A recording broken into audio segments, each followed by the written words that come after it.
संसार में एक बड़ी घटना घटी जिसे हम सागर मंथन के नाम से जानते हैं। सागर मंथन का आपकी कुंडलिनी साधना से बड़ा संबंध है। लोगों ने इसे सिर्फ लोक कथाओं तक, धार्मिक कथाओं तक सीमित कर दिया, कभी इसका अर्थ नहीं जानना चाहा। मैं तो लोगों से कहता हूं कि अगर आप कुंडलिनी साधना करते हो तो आप स्वयं का सागर मंथन ही कर रहे हैं। आपका मन, आपकी आत्मा, ये सब अवयव मिलकर एक बड़ा सागर बनाते हैं जिसका मंथन जरूरी है। मंथन से ही आपको वो चीजें मिलती है जो सागर मंथन के समय समुद्र से बाहर आई थी। ये एक प्रतीकात्मक हो सकता है। अगर इसे हम प्रतीकात्मक भी माने तो बहुत हमारे लिए आसान हो जाता है समझना उस घटना को। एक बड़ा सा पर्वत जो कि कच्छप की यानी कछुए की पीठ पर है, जिसके सिरे पर, निचले सिरे पर एक बहुत बड़ा सांप लिपटा हुआ है। अब जरा ध्यान से सोचिए, आपकी रीढ़ की हड्डी ऊंची लंबी, उसका निचला हिस्से पे मूलाधार चक्र स्थित है जहां पर एक सर्पिणी के रूप में आपकी कुंडलिनी शक्ति विराजमान है। जैसे सागर मंथन में वासुकी, मंदराचल और कच्छप अवतार की थी। अब देव और असुर उसको दोनों तरफ से खींचते हैं जिससे मंथन होता है। वैसे ही हम अपनी दोनों सांसों की नथुनों से, एक को असुर माना जाए, एक को सुर माना जाए, देव माना जाए, राक्षस माना जाए, तो दोनों को हम मंथन करते हैं प्राणायाम के द्वारा। इस नथुने से श्वास लेते हैं, इस नथुने से छोड़ते हैं, इस नथुने से खींचते हैं, फिर दूसरे से छोड़ते हैं, और अन्य प्राणायाम की विधियां भी करते हैं जिससे कि अंदर का मंथन शुरू हो जाता है। अब सबसे ज्यादा गौर करने वाली चीज यह है कि जब सागर मंथन भी हुआ था तो सबसे पहले उसमें से हलाहल विष निकला था, और यही बात आपके ऊपर भी लागू होगी। अगर आप भी कुंडलिनी जागृत करने की कोई क्रिया में संलग्न है तो सबसे पहले आपका हलाहल विष बाहर निकलेगा। विष कहां से आया? कोई अलग से नहीं आएगा, वो आपके अंदर से निकलेगा। जो जहर हमारे अंदर भरा होता है वही साक्षात आता है। मैंने इस पर एक व्याख्यान किया था कि लोग मूलाधार चक्र होने की, जागृत होने की स्थिति में पहुंचने से पहले ही बौरा जाते हैं। जब आपकी शक्तियां ऊपर की ओर उठना शुरू होती है, आरंभिक स्टेज की बात कर रहा हूं, यानी मूलाधार चक्र जागृत होने की स्थिति में, तो लोग आपकी ओर आकर्षित होने लगते हैं, चाहे वह पुरुष हो या स्त्री। बस वहीं इंसान या साधक धोखा खा जाता है। वो स्वयं को भगवान समझने लगता है और उसकी साधना छिन्न भिन्न हो जाती है। जैसे हलाहल विष निकला था तो सभी के सभी हलित हो गए, चिल्लाने लगे, भागने लगे, क्योंकि उनका दम घुटने लगा था। यही परिस्थिति साधक के साथ में होती है। अंदर से वह बड़ा असहज महसूस करता है, उसके प्राण जाने लगते हैं और कई बार उसे घबराहट होती है। लेकिन गुरु और आपकी साधना इन्हीं चीजों को कंट्रोल करने के लिए होती है। सबसे बड़ा विष तो तब फैलता है जब मनुष्य को थोड़ी छोटी मोटी सिद्धियों का ज्ञान होता है। लोग आकर्षित होने लगते हैं तो स्वयं को भगवान बन बैठता और उसकी साधना नष्ट हो जाती। यही हलाहल विष है। उसके अलावा और भी चीजें बाहर आई, जैसे कामधेनु और कल्पवृक्ष। जो साधना कर रहे हैं वो इस बात को भली भांति जानते हैं कि अगर हम अपनी जो योग क्रिया है उसके प्रति निष्ठ है, हम पूरी ईमानदारी से अभ्यास करते हैं और ऊर्जाओं को जागृत करने की कोशिश करते हैं, ईश्वर के प्रति, गुरु के प्रति समर्पित रहते हैं, तो एक समय ऐसी स्थिति आती है कि जो चीजें हम सोचते हैं वो इच्छाएं धीरे धीरे पूर्ण होने लगती है। बशर्ते कि वे ऐसी इच्छा ना हो कि दुनिया में विनाश फैला दे, दूसरे लोगों को कष्ट दे। छोटी छोटी इच्छाएं धीरे धीरे पूर्ण होने लगती है। इस बात को ये मत समझना कि कोई जिन्न एक चिराग में से निकलेगा और हुकुम मेरे आका बोल के आपकी इच्छाओं को पूरा कर देगा। कामधेनु और कल्पवृक्ष तभी आपके अंदर से विकसित होंगे जब आप साधना करेंगे, पूर्णता ईमानदारी रखेंगे, तो धीरे धीरे आपकी अपने आप ही सारी इच्छाएं पूर्ण होने लगेगी। एक वस्तु और निकली जिसे हम कहते हैं कौस्तुभ मणि। कौस्तुभ मणि भगवान विष्णु अपने छाती पर धारण करते हैं।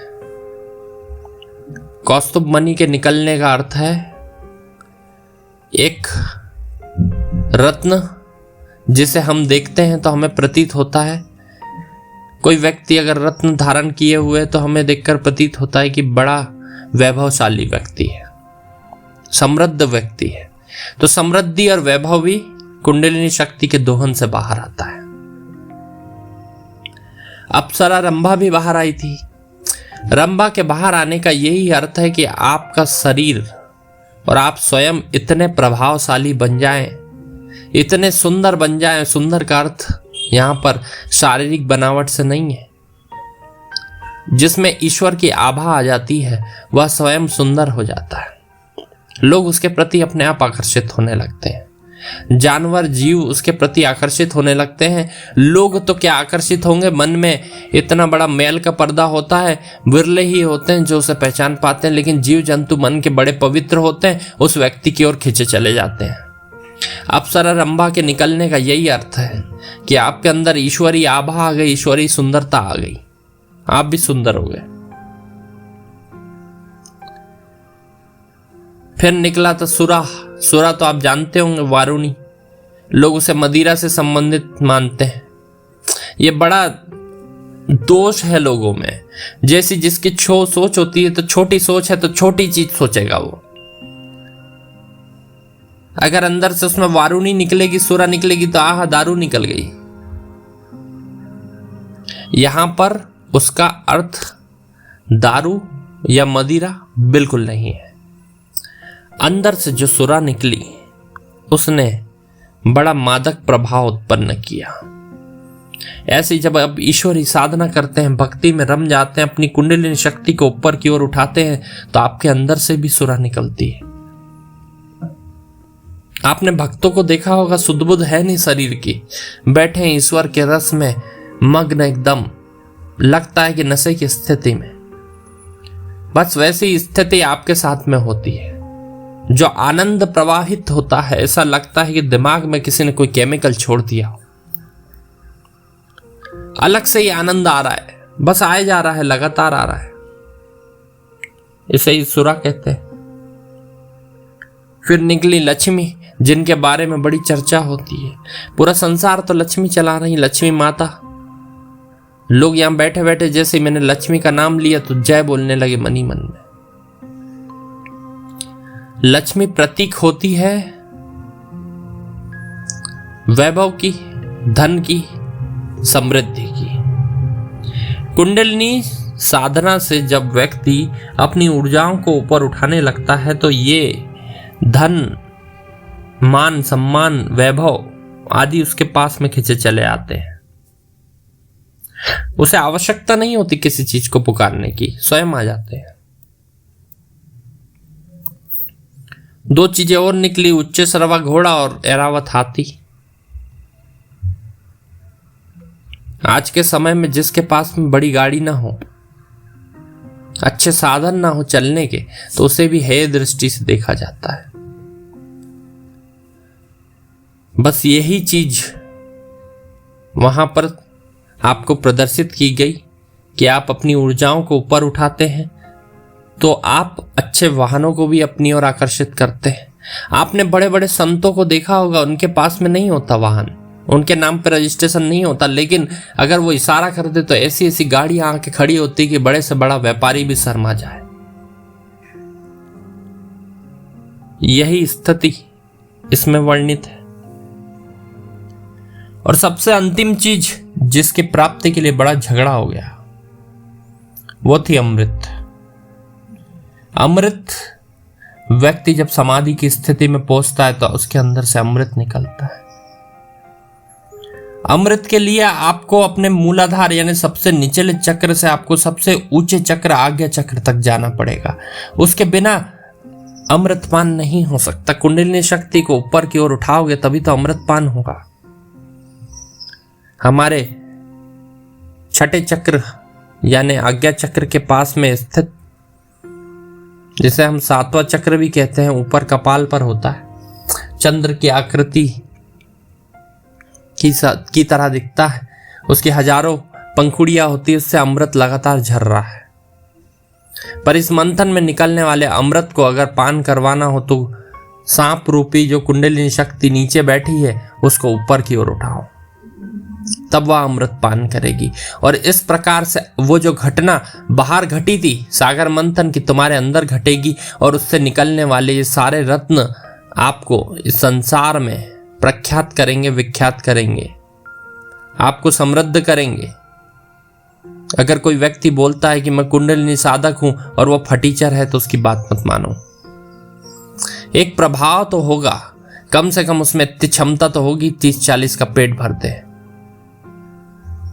अगर खुद भूखा मर रहा है, भूखा नंगा है, तो मत समझो कि वह कुंडलिनी साधक है, वह केवल ढोंग कर रहा है।